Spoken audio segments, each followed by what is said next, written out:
Hi, my name is Nir Eyal, and I'm the author of this book, Indistractable: How to Control Your Attention and Choose Your Life. Today I'm going to teach you how to become indistractable.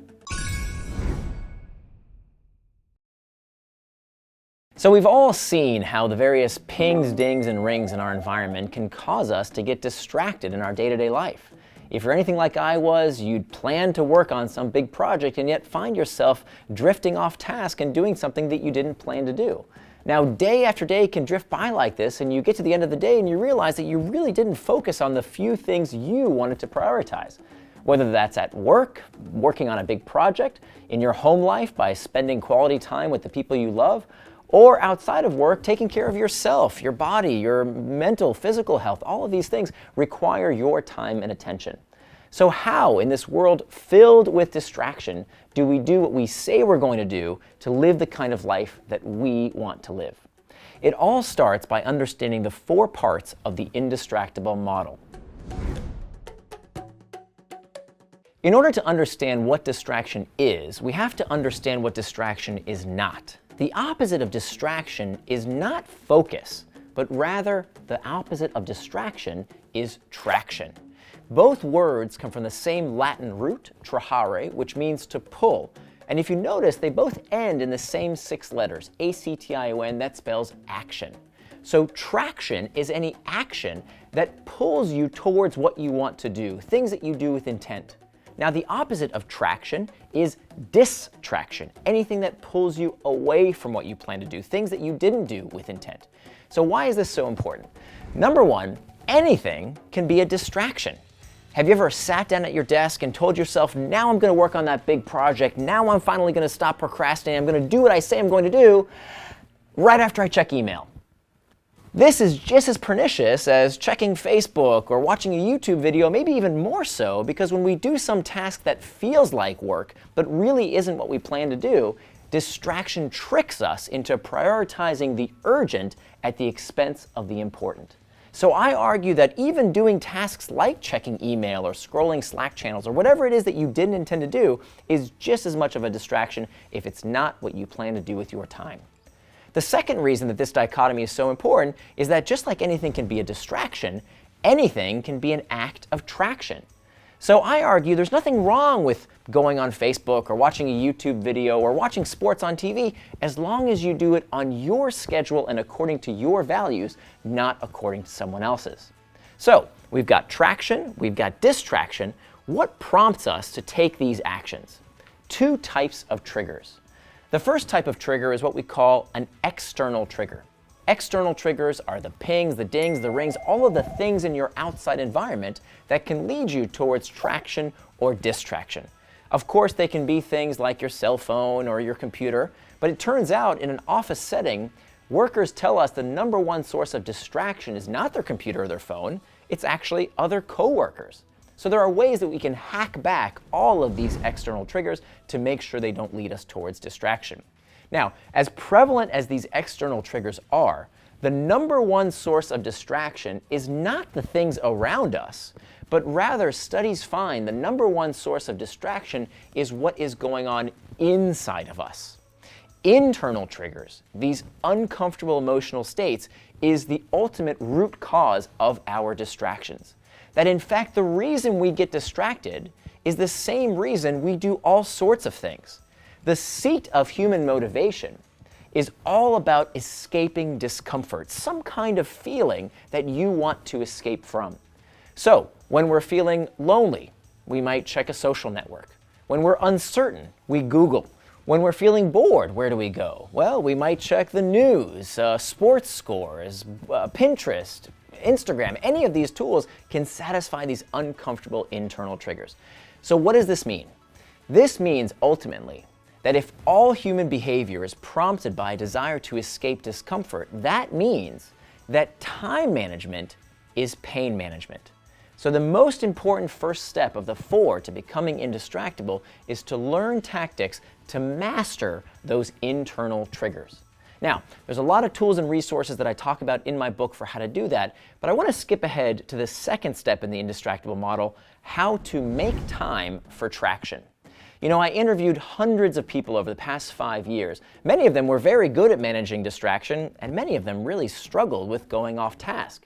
One trait that I noticed among every single person I interviewed who struggled with distraction is that they did not keep a time box calendar.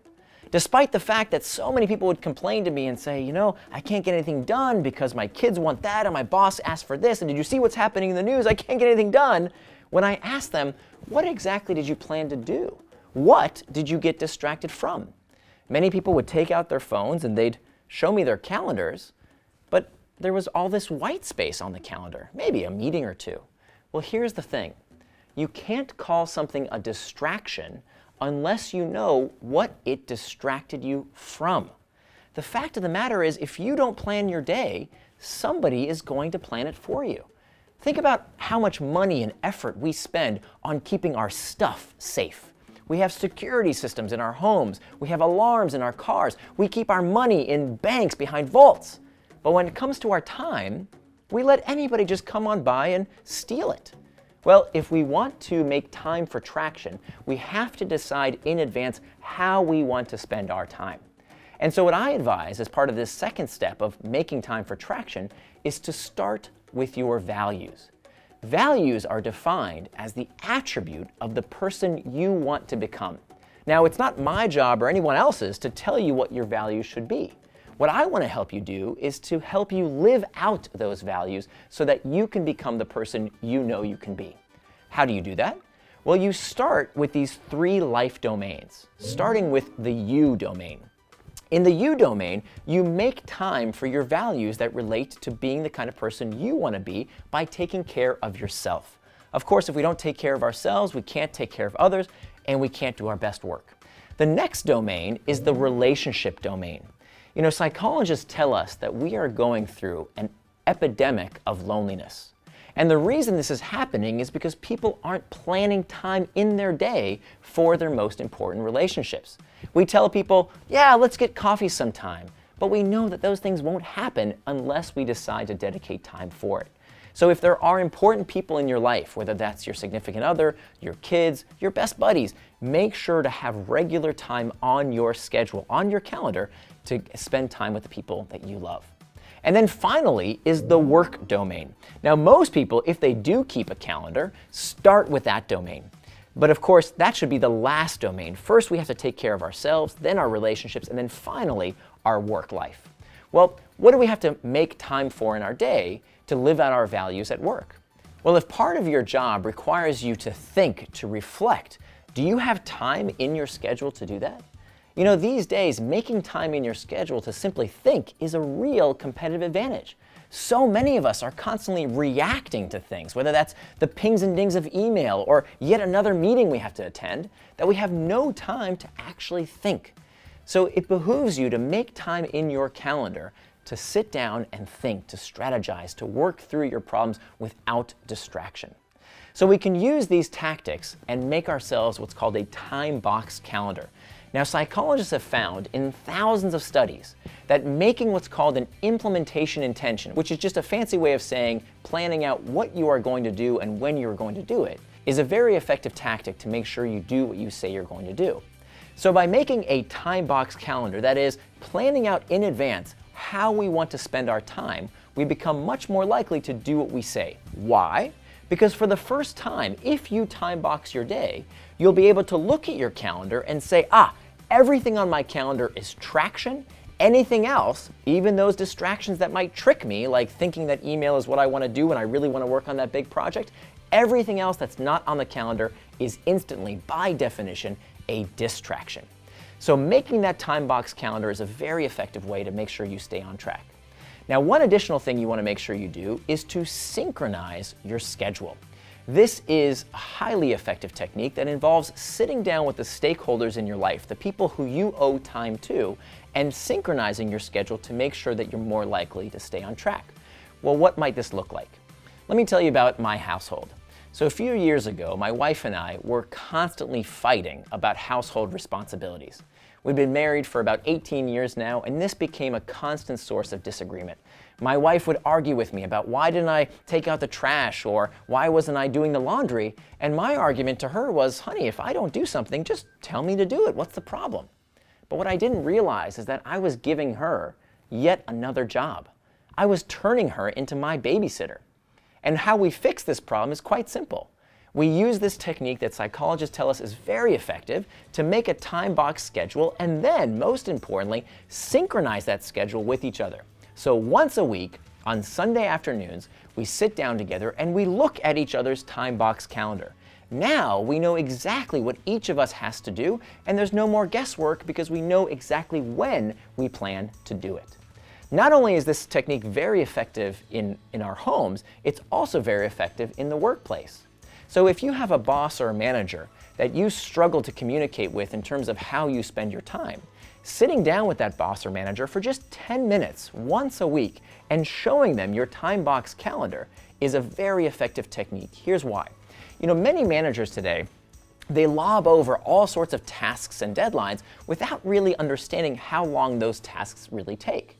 So if you take the time in advance to make a time box calendar and show your boss, hey, look, here's how I plan to spend my time, and here's the list of things I won't have time for, help me reprioritize.